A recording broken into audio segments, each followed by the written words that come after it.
अस्सलामुअलैकुम। रवायात में आता है कि हज़रत नूह अलैहिस्सलाम की कश्ती में सबसे आखिर में गधे को लाया गया। जब गधे ने अपने दोनों अगले पाँव कश्ती में रखे तो शैतान इसकी दुम के साथ लटक गया। हज़रत नूह अलैहिस्सलाम गधे को आवाज़ें देते रहे मगर गधा अपनी भरपूर कोशिश के बावजूद कश्ती में दाखिल ना हो सका।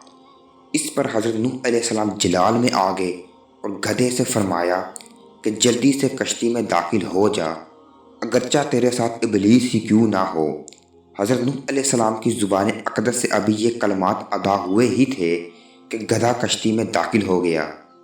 इसके बाद जब हज़रत नूह अलैहिस्सलाम कश्ती का जायज़ा ले रहे थे तो शैतान को एक कोने में छुपा हुआ फरमाया। आपने उससे दरियाफ्त फरमाया कि ऐ शैतान, तू किसकी इजाज़त से कश्ती में दाखिल हुआ है।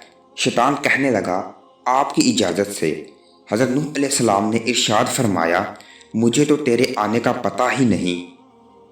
शैतान ने जवाब दिया कि आपने जब गधे से ये फरमाया था कि कश्ती में जल्दी से दाखिल हो जा, चाहे तेरे साथ शैतान ही क्यों ना हो, उस वक्त मैं गधे की दुम के साथ लटका हुआ था और उसको दाखिल नहीं होने दे रहा था।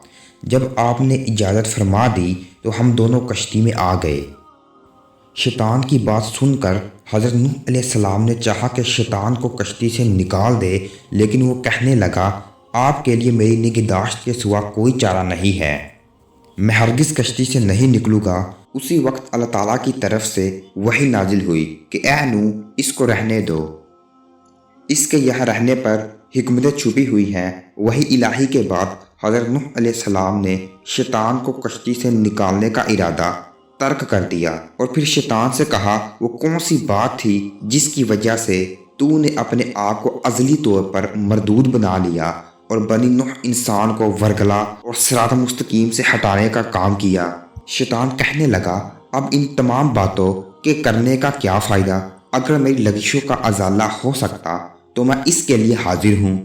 हज़रत नूह अलैहिस्सलाम ने उससे फरमाया कि अल्लाह ताला की बारगाह अक़दस में तौबा व इस्तग़फ़ार कर, हो सकता है कि तेरी इन लग़्ज़िशों की तलाफ़ी हो जाए। शैतान कहने लगा, मुझे तो ये भी नहीं मालूम कि मेरी तौबा कबूल की जाएगी या नहीं। हज़रत नूह अलैहिस्सलाम ने बारगाह इलाही में अर्ज़ किया तो इरशाद हुआ, इसकी तौबा इस शर्त पर कबूल की जाएगी कि वो हज़रत आदम अलैहिस्सलाम के ताबूत को सजदा करे। हज़रत नूह अलैहिस्सलाम ने शैतान से फरमाया कि तुम्हारी तौबा कबूल हो सकती है अगर तुम हज़रत आदम अलैहिस्सलाम के ताबूत को सजदा कर लो। शैतान अकड़ कर कहने लगा, वाह, ये भी कोई बात है, मैंने तो उस वक्त आदम अलैहिस्सलाम को सजदा नहीं किया था जब वो हयात थे, तो अब उनके जिस्म को कैसे सजदा करूं, ये नामुमकिन है।